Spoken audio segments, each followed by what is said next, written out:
Back with our Appalachian Unsolved special. For the United States' most prolific serial killer, murder was an obsession.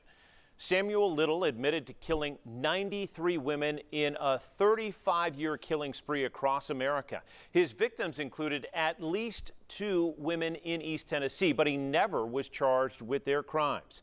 Little was a cruel man who thought of nothing of humiliating Knoxville women, including one woman who lay dying. We take a closer look at what you want to see, but first, a warning. This story is graphic and disturbing. Everybody described him as really a nice, gentle person when you first met him. Slick, a good talker, able to talk his way out of into things. Sometime around Christmas, 1974, a killer came to town. By the time he left, he'd notched another victim. A drifter, a thief. Ohio native Samuel Little murdered Knoxvillian Martha Cunningham, likely on New Year's Eve night, 1974. Little preyed on prostitutes, addicts. Cunningham was no prostitute, but she was vulnerable, a woman of God cursed to cross paths with a serial killer. Family members had last heard from her that New Year's Eve night. The 34-year-old was supposed to be at church on Parkview Avenue. From what he told us was that he had seen her on more than one occasion. And then on New Year's Eve, he brought her out to the woods, strangled her, and killed her. Veteran lawman David Davenport suspects Little drove her from the Magnolia area heading east about 15 minutes toward remote woods off Oglesby Road, a spot where no one could hear her above the drone of nearby Interstate 40. He left her body splayed on the ground. Little treated her like so many of his victims, robbing her of any dignity, leaving her slip and dress up over her chest and her stockings and panties pulled down to her thighs. No respect, no regard. Hunters found her body more than 3 weeks later. Fate would deal Martha Cunningham another indignity. Records show authorities didn't investigate her death as a homicide.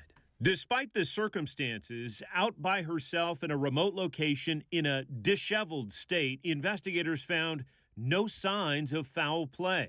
The autopsy's conclusion, quote, no obvious cause of death was noted. Decades passed. Eventually, only family and friends remembered Martha Cunningham.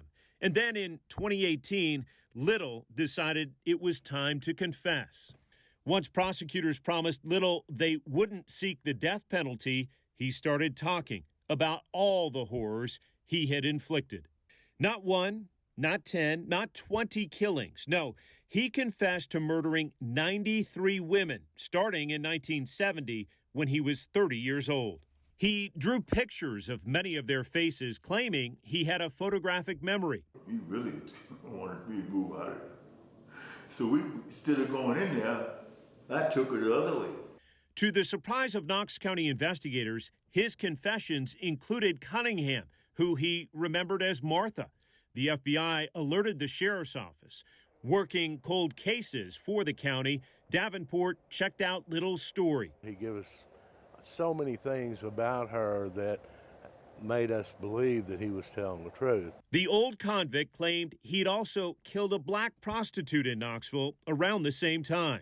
And from what he described, he dumped her body somewhere in the city limits of Knoxville, but we never could find anything that fit that description. That woman's body has never been found.